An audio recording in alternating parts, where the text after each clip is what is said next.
काली कोयलिया हो काली कोयलिया कहवा बुआला दुल्हा काली कोयलिया हो काली रे कोयलिया ए कहवा बोल रामा काली कोयलिया हो काली कोयलिया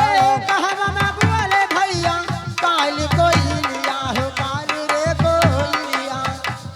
ए कहवा मोरवा मचावे तोरवा कैसे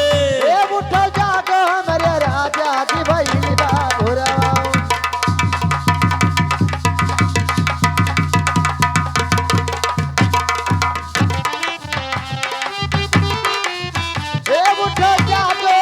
ए उठ जाग हमरे राजा की भैली बाबुरवा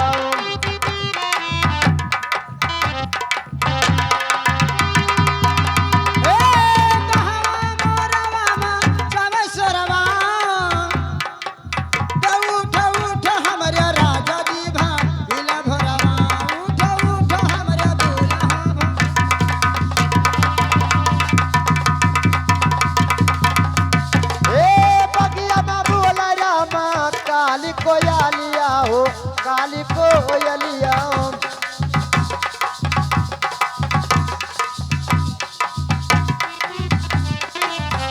ए बगिया बाबू वाला रामा काली कोयलिया हो काली कोयलिया ए बगदी चंद्रवा ए नचावे तोरवा ए उठ के जागो मोरे राजा की भैली बाबुरा हेलो और ये आगे सरवान के नाते भैया